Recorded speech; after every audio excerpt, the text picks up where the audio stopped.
ውስጥሽ ያለ ህመም ለብቻሽ ያረታሽ ለሌላው የማይገባው ከሰው ያልደረሰ ስቃዩን ቁስሉን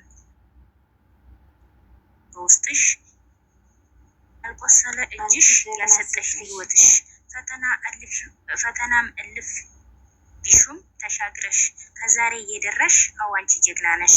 ለሰው ቀርቦ ቢሸሽ እምነትሽ ያጓጓል የነገው ህይወትሽ። አጨለምና ሲሉሽ ፈክተሽ የምትስቂ አስለቀስና ሲሉሽ ንቀሽ የምትስቂ አንቺ ጀግና ሴት ነሽ። ጀግና ሴት ሽል በውስጥሽ ደብቀሽ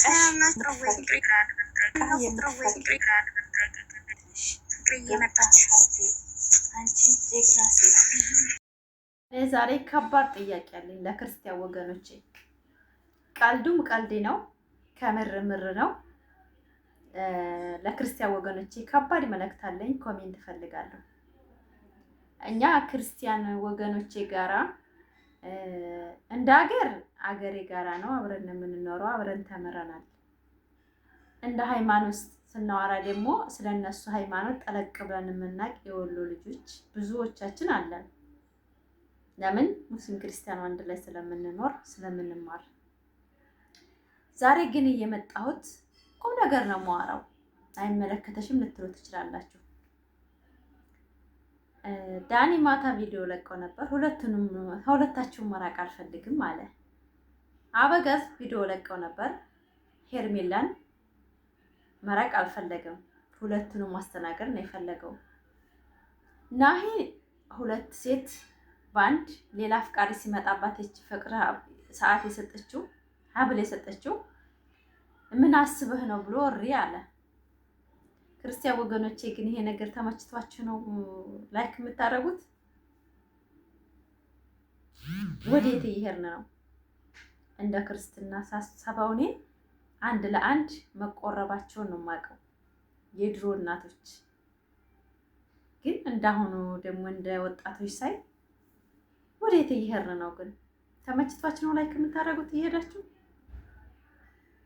አንድ አይነት ቪዲዮ ነው እየመጣልን ያለው ሁሉም ጃኒም ጋር አብርሽም ጋር ናሂም ጋር ናሂና ሙብዬ ማለት ነው። ገና ይቀጥላል። ሌላውም እንደዛ ነው የሚያደርገው። ይሄ ነገር ያስተምራል ብላችሁ ታስባላችሁ? ክርስቲያን ወገኖች ነው ጥያቄ የሰጠሁት። እኛ ሙስሊሞች አዎ በሸሪዓችን ስለሚፈቀድ ባሌን ሁለተኛ ቢያገባ አውቱ ነው እስከ አስተዳደረ ድረስ መከልከል ስለማልችል ሌላ እንትን ማለት ይችላል። ለምን ከሸሪዓ ውጭ አይደለም የሚሄደው፣ ከሃይማኖቴ ውጭ አይደለም። አሁን የያዙት ግን ለጥቅም ተብሎ ለዶላር ተብሎ ክርስቲያን ወገኖቼ ግን ሃይማኖት የተንቋሸሸ አይመስላችሁም? ያንቋሸሹ ወጣቶች አይመስላችሁም? እኔ የተሰማኝን ነው። እዚህ ጋር ስድብ አልፈልግም። ፋፊ ለስራ ብቻ ነው ታያቸው የምትሉ ከሆነ ኮሜንት ጻፉ። እኔ አሁንም ወደፊት ይሄ ነገር ለወጣቱ ትውልድ ይበላሻል ብዬ ስለማስብ፣ ለምን ብትሉ ይሄ ነገር ትክክል አይደለም። እንደኔም ሀሳብ እንደ አባቶቻችን ክርስቲያኖችም ሆነ እንትኖች ማንኛውም ሃይማኖት ያለው ቢሆን በሚስት ላይ ሌላ ሚስት በአደባባይ ይዞ መሳም ምናምን አይፈቀድም። በሙስሊም አይፈቀድም ሐላል ካልሆነ በቀር በአደባባይ ሚስቱን ለማስቀናት ማንም ሙስሊም አያወጣም። ታገባም ያገባል በሚያሳውቅበት መልኩ ያሳውቃል እንጂ አንቺ ትበልጫለሽ ብሎ ውድድር የሚያስገባ ሙስሊም ወንድ የለም። የማግባት መብት አለው። ቁም ነገር ነው የምላቸው። በወሬ ብቻ ነገሮች እየተበላሹ ነው። እና ላይክ ሰብስክራይብ አድርጎ እኔ በጣም ነው የምወዳቸው የኔ ውድ ፋሚሊዎች፣ ክርስቲያን እህቶችም ሙስሊም እህቶችም በጣም ወዳቸዋለሁ፣ በጣም አከብራቸዋለሁ። ነገር ግን ወዴት እየሄድን ነው? እኛ እያጨበጨብን ነገሮች እየተበላሹ ነው። ክርስቲያን ወገኖቼ ውስጥ ሙስሊም እህቶች አሉ። አዎ ሂድበት ትክክል ነው የሚሉ ማለት ነው። እነዛን ሰዎች ለመቃወም አቃታቸው።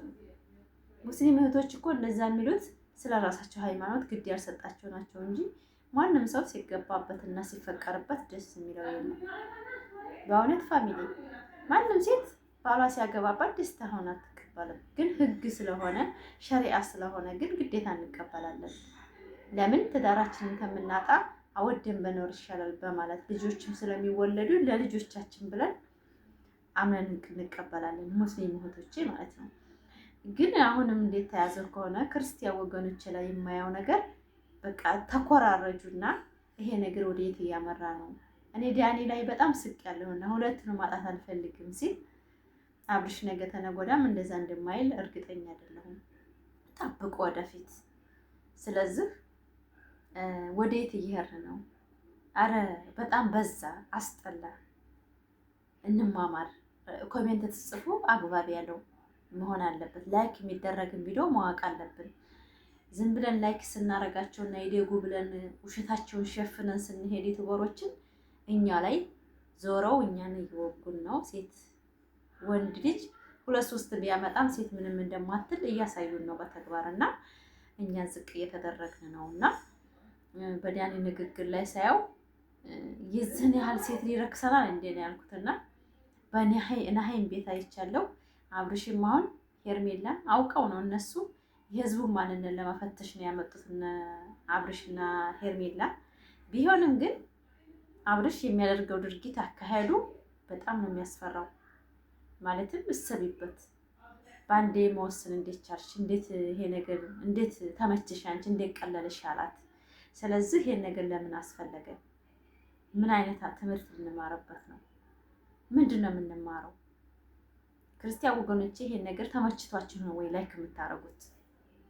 ሙስሊሞች እንኳን እሺ በሃይማኖታችን ስለሚፈቀድ ክርስቲያኖችም እንዳደረጉት ልናበረታታ እንችላለን። ግን እኔ ግን አላበረታታም። ስለዚህ ለምንድን ነው ክርስቲያን ወገኖች አንድ ሆናችሁ ይሄን ነገር ማስቆም የተሳናችሁ? በጣም ብዙ ቪዲዮዎች እየተሰሩ ነው። ሁለት ባንድ ለማስሄድ ጓደኛና ሚስት አድርገው ለመያዝ፣ አንዷ እርጉዝ ናት፣ አንዷን ኖርማል ጓደኛ አድርገው እንደ ሚስት አድርገው ለመምራት ሁለቱም ማጣት አልፈልግም ብሎ ሲል አንድ ወንድ ልጅ ለምንድን ነው ላይክ የምታደርጉት? በእውነት በጣም ነው የሚያስጠላው። ድራማ ይሁን ምን ይሁን መሰራት የሌለበት ቪዲዮ ነው እየተሰራልን ያለውና ላይክ፣ ሰብስክራይብ፣ ሼር እያደረጋችሁ ፋፊያ የሚመለከተች የምትሉም ካላችሁ ኮሜንት ላይ። እኔ ግን ደብሮኛል። ስለ ክርስትና ሃይማኖት አብሮ እየበላ ያደገ የተማረ ያውቀዋል። ስለዚህ ለምንድን ነው ዝም ላይክ የምታደርጉት ብዬ ያተሰማኝ ነው የጣፍኩት። የተናገርኩትም ስተት ከሆነ ስተት ነው በሉኝ፣ ታረማለሁ ማለት ነው። ማለቴ ትናንትና የተወለዱ ህፃን ልጆች ስለ ትዳር ክርስትና ሃይማኖት እንደዚህ ፍቃድ ይፈቀዳል ብለው እያስተማሩ እስከሆነ ድረስ ሌላም ወጣቶች ትንንሽ ወጣቶች ይሄን ነገር ለማድረግ አይችሉም። በእነሱ እኮ እንደዛ አድርገው ነበረ። ምን አገባሽ የሚባል ነገር ወደፊት ስለሚመጣ ላይክ፣ ሰብስክራይብ፣ ሼር እያደረጋችሁ ቪዲዮ በእውነት ፋሚሊ በጣም ከበደኝ። ምን እያስተማሩን ነው? ምንድን ነው እያልኩኝ ማለት ነው። እኛ እንኳ ግዴታ ሸሪያችን ፈቅዶልን ነው ሁለተኛ ሚስት ሲገባብን ዝም የምንለው። ግን 3ኛ 4ኛ ወደፊት ይቀጥላል። በሁለት ተስማማችሁ ክርስቲያን ወገኖቼ 3ኛ 4ኛ እንደ ሙስሊሞች መቀጠላችሁ እንደማይቀር ስለተሰማኝ ነው። ሶሪ አጥፍቼ ከሆነ እና ላይክ የምታረጉ ክርስቲያን ወገኖቼ ወደ የት እየሄድን እንደሆነ ስላልገባን አስታውሳችሁ ብዬ ነው። አዎ ቀንተሽ ነው እንዳትሉኝ። እኔ ሸሪያ ባሌ 4 ይፈቀድለታል እና ችግር የለብኝም። እኔን ብቻ ሟልቶ የያዘኝ መሆን አደለል ሊያርገኝ እንጂ እኔ አሁንም አግባ እያልኩ ባሌን እየፈቀድኩ ነው። አዎ ከፈጣሪ ጋር እንዳልጣላ ማለት ነው። አግባ፣ እኔ እንደዚህ ስራ ቦታ ነው ያለሁት፣ የኔ የምለውን ነገር አትንካብኝ እንጂ አግብተህ ራስህን አስደስት እያልኩ ፈቅዳለሁ እኔ ለባሌ ሁልጊዜ ማለት ነው። ስለዚህ እኔ ወዴት እየሄድን ነው ብዬ ነው። በጣም ገርሞኛል። በጣም በቃ አርቄ ነው ያሰብኩት። ምንድን ነው የምንማረው አሁን ከእንደዚህ አይነት ቃላቶች? አበጋዝ እንኳን አንድ ጊዜ ተጃጅሏል፣ መጨረሻውን ያሳምርለት። በጣም ሊወርቅ ሲነሳ አንድ ሰው እንቅፋት በጣም ብዙ ነገሮች ይጠመዳል እና አብርሽ የመጨረሻውን ያሳምርለት። አንድ እንቁ የሆነ ሚስቱን ክብር ያሳጣ ነገ ተነገ ወዲያ ወይት እንደሚደርስ መገመት አይከብድንም። እና ይህን ጥያቄ ነው የጠየኳችሁ። ለምንድን ነው ላይክ የምታደርጉት እንደ አይነቱን ቪዲዮ ብዬ ማለት ነው። እና ደግሞ ሩታዬ ናፍቃናለች፣ የኔ ልዩ ሴት ጀግናዋ ነብሯ። ራሴን ባሌን ጥድት አድርጌ ከሀራም አወጣለሁ ብላ የተነሳች እሷ ክፉ እሱ የሰውን ጥቅም ወዳጅ አድርጎ ቪዲዮ እየለቀቀ እኛን አሁን እሷን እንደ ክፋት ነው ሰው ጋር ለምን እንዳይሰራ አረገች ብለን እንድንቃወማን ነው ቪዲዮ እየሰራ ያለው። እኛ ግን አናረግም። ለምን ሴቶች በትዳራችን እና በቤታችን በባላችን ድርድር ስለማናቅ እንደ ሸሪዓ ሰዋራችሁም ግዴታም ስለሆነብን እንጂ እኛም ወደን ባላችን አሳልፈን አንሰጥም። ግን ከሸሪዓ ውጭ ስለሆን ሃይማኖታችን ዲን የላትም ብለን ስለምንታሰብ ስለዛ ነው ዝም የምንለው እንጂ ባሌን አሳልፌ ለሰው አልሰጥም። ስለዚህ ሩታዬም እንደዛ ማለት ነው። ነብር ስለሆነች ነው የምወዳት። ራሷን ለማስከበር የምትሄድበት መንገድ እወዳታለሁ። ግን አሁን ድራማው እሱም አሁን የተናገረው ትናንትና ንግግር ላይ በጣም ሩታ ጠይቀናት ብሏል።